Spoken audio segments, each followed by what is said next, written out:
kita sedang membincangkan isu-isu, tema-tema yang penting bagi kita semua rakyat Malaysia. Tapi kita juga dengar ada orang tu risau bapa dia tak dapat minum Starbucks. Jadi dia dalam dunia yang lain, kita dalam dunia reality. Saya ingin mengucapkan terima kasih kepada volunteer-volunteer yang telah memberi input dalam tema ini, iaitu affordable housing dan sustainable industry. Saya ingin mulakan dengan pertanyaan kepada kita, di mana kita sekarang ini? Where are we with regard to affordable housing right now in Malaysia? Di mana kita?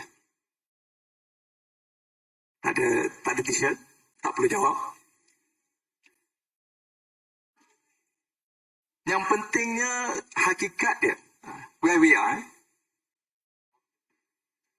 Bilangan penduduk Malaysia sekarang ini adalah 32.6 juta rakyat Malaysia. Dan ada statistik juga mengatakan bahawa bilangan isi rumah household di Malaysia adalah 7.3 juta. Okay, maknanya ada 3.7 juta keluarga household isi rumah. Dalam masa yang sama juga, kita dimaklumkan bahawa bilangan bekalan rumah yang ada di Malaysia sekarang ini hanya 6.01 juta. Secara dasarnya atau secara gross dia, 1.28 juta rakyat Malaysia yang tak ada rumah. 1.28 juta household isi rumah yang tak mempunyai rumah. Itu satu statistik yang saya rasa begitu besar. Dalam keadaan kita akan menyambut merdeka esok ke 65 tahun. Kita ada 1.28 juta rakyat Malaysia isi rumah. Malaysia ini tanpa rumah. Dalam masa yang sama juga kita dengar National Property Information Center mengatakan bahawa pada tahun 2015 ada 10,600 rumah yang tak terjual. 2015. Daripada sumber yang sama juga, pada tahun 2019 ada 30,400 rumah yang tak terjual. Apa maksudnya? Angka-angka ini. Kita dapat difahamkan 1.28 juta rakyat Malaysia tidak ada isi rumah yang tidak ada rumah. Dalam masa yang sama, kita dimaklumkan ada 30,000 lebih rumah yang tak terjual. Ini keadaan yang sedang kita hadapi sekarang. Bagaimana ia boleh berlaku? Saya ingin kita kongsi sikit pengalaman saya sendiri dalam dunia korporat yang dahulunya. Kita buat rumah mampu bilik sebagai developer masa saya kerja dulu. Buat rumah mampu milik 357 unit rumah mampu milik. Kita perlu membuat tawaran kepada mereka yang berminat untuk mempunyai ataupun membeli rumah-rumah mampu milik. Kita ambil senarai itu daripada database kerajaan dan kita teruskan dengan proses undian, balloting. Kita dapati lebih daripada 10,000 yang berminat. Unit yang kita buat 357. Yang berminat tu beribu. Kita buat tawaran kepada 357 peminat yang nak beli. Apa yang berlaku? Yang penting apa yang berlaku? Apabila kita tawarkan, kita telah buat undian 357 kita tawarkan. Apa yang berlaku? Lebih daripada 75% daripada orang yang mereka yang kita tawarkan tak layak untuk membeli rumah itu. Maknanya daripada 357 tawaran itu 75% rejected. Kita terpaksa melalui satu proses undian sekali lagi bagi yang baki 75%. Kita undi lagi sekali Daripada 75% tu 60% tak layak juga. Maknanya proses itu, undian tu kita terpaksa buat sehingga 6 hingga 7 kali. Barulah kita dapat mereka 357 orang untuk kita tawarkan. Kenapa saya cerita perkara ini? Kerana kita kena tahu kenapa perkara itu berlaku. Yang berminat ramai, apabila kita tawar pun tak layak. Di antara sebabnya adalah pendapatan rakyat Malaysia isi rumah tu tak banyak. Apabila mereka nak beli rumah harga 250,000, bila tawarkan tak layak kerana mereka dah berhutang. Berhutang yang kredit kad, berhutang beli kereta. Jadi bila nak berhutang beli rumah tak layak dah. Itu satu daripada sebab. Satu daripada sebabnya adalah mereka yang dalam senarai hitam sikris. Maknanya senarai hitam mereka yang di antara lain adalah mereka yang hutang PTPKN. Mereka blacklist. Jadi mereka tak boleh beli rumah. Itu realiti yang sedang kita hadapi sekarang.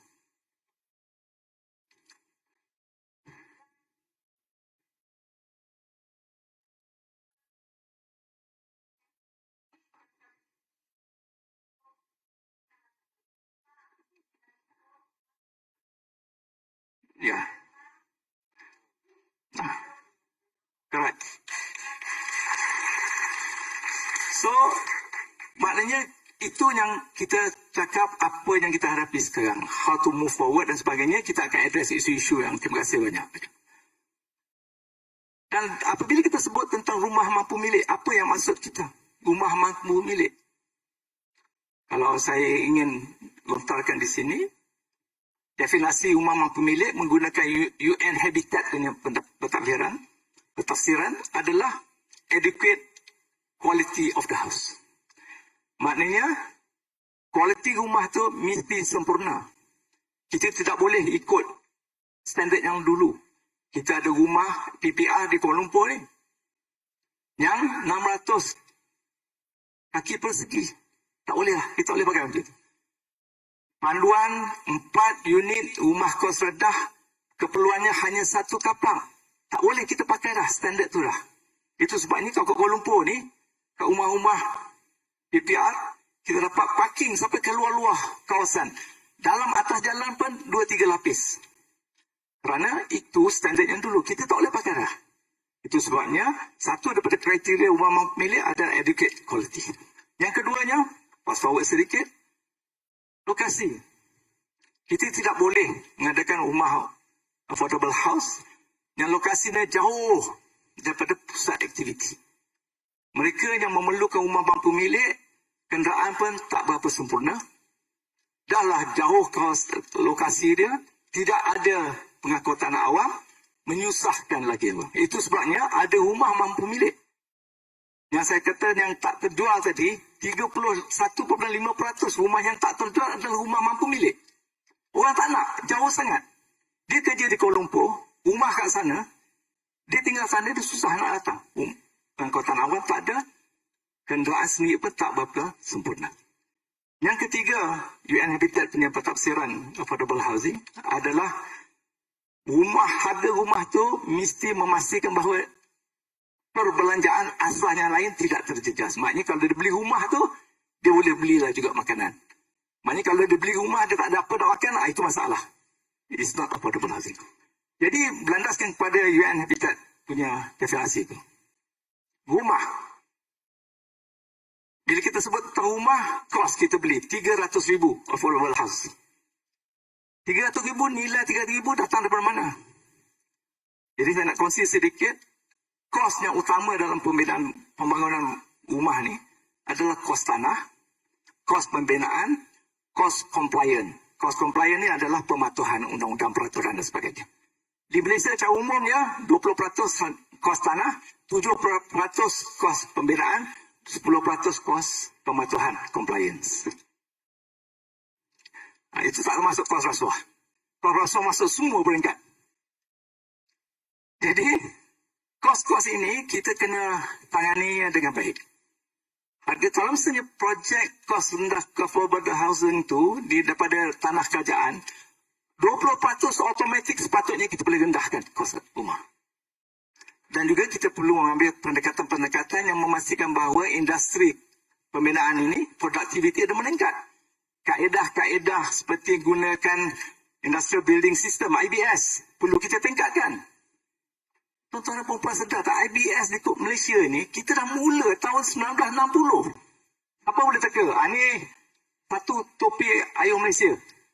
Siapa boleh teka? Siapa yang dah tahu tak payah jawab. Siapa boleh tahu projek IBS pertama di Malaysia?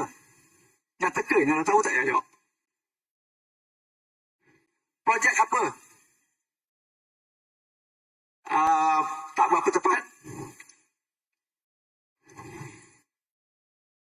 Siapa yang kata? Flat Pekeliling. Tahun 60-an dah kita gunakan. Lepas ni kita jumpa insyaAllah. Tahun 1960 dah mula IBS. Tapi perkara ini tidak dikembangkan. Tidak diteruskan dengan satu sistem yang lebih terancang. Political will tak ada. Sehingga kan teknologi negara lain berkembang. Itu kita dapat lihat masa COVID. Hospital di China 2 minggu siap. Di antara lain adalah sistem IBS. Kita 20 tahun siap tak siap-siap. Jadi itu satu perkara lagi. Banyak-banyak kaedah-kaedah atau teknologi yang perlu kita masukkan dalam proses pembinaan ini yang kita boleh kurangkan. Ya. Dari segi compliance. Contohnya yang terkini. Saya kongsi Selangor. Dedikasi kerajaan negeri Selangor sekarang. Mereka telah mengatakan bahawa sebagai insentif kepada pemaju untuk membangunkan rumah mampu milik. Dengan di antara lain insentif dia adalah untuk exempted pembayaran development order. Kos yuran untuk pembangunan development order dia di exempted, dikecualikan. Jadi apabila developer pemaju dapat kurangkan kos pembinaan itu, jadi keuntungan atau penjimatan itu, ini penting. Penjimatan itu perlu dan mesti kita tawarkan kepada pembeli. Bukan pemaju mendapat untungnya lebih. Itu perlu kita pastikan. Maknanya kos pembinaan yang kita kurang, kos yang kita kurangkan dari segi compliance tadi, pematuhan, kos tanah yang dapat kurang guna tanah kerajaan, perlu kita kembalikan kepada pembeli dan rakyat. Bukan untuk kepentingan kerajaan, pemaju ataupun kontraktor itu sendiri. Last but not least, kita tahu dalam industri ini, industri ini adalah industri yang mempunyai banyak stakeholder juga. Kalau macam compliance tu, kalau Wabi Nurul tanya banyak soalan, saya nak tanya. Pembangunan hartanah ni melibatkan berapa agensi kerajaan dan syarikat-syarikat perkhidmatan utilities. Apa nak teka? Berapa bilangan? 30? 22? Banyak. Yang melibatkan, sebelum saya kena bayar lagi, nak kena beli lagi satu kopi, jawapan dia 40. Maknanya banyak. Jadi kalau ini setiap peringkat proses pembangunan hartanah itu memerlukan kita bayar yuran, itu kos kepada pemaju dan pemaju akan balikkan kepada pembeli. Itu yang sebabnya kerajaan perlu dedikasi yang tinggi untuk mengurangkan perkara ini, kurangkan kos pembangunan dan kembalikan kepada rakyat dan pembeli. Jadi dengan itu, last kali kena sebut, industri ini memang tidak terlepas daripada amalan rasuah. Terlebih. Tapi saya kena kongsi. Saya buat training, soalnya saya masukkan training kepada kontraktor-kontraktor, saya cerita benda ni. Dia ada 2 orang. Seorang daripada syurga, seorang daripada neraka. Daripada yang daripada syurga tanya, kat neraka macam mana keadaan? Yang neraka tanya, macam mana keadaan di syurga? Jadi dia sign kontrak. Orang daripada neraka buat setengah jabatan, orang daripada syurga buat jabatan setengah lagi. Dan kita sign ni, setuju dah. Setuju, 2 tahun, kita datang balik sini, sepatutnya jabatan siap. Lepas jabatan siap, kita bolehlah melawat. Ya. Lepas 2 tahun, tengok setengah jabatan siap. Lagi setengah tak siap. Dia buat side meeting. Bersorak tapak. Dia buat tengok, yang siap setengah ni, mereka yang daripada neraka. Mereka daripada neraka siapkan setengah ni. Mereka pada syurga ni, kenapa tak siap? Jadi orang neraka, orang syurga ni kata, tak maaf lah. Kat syurga ni tak banyak kontraktor.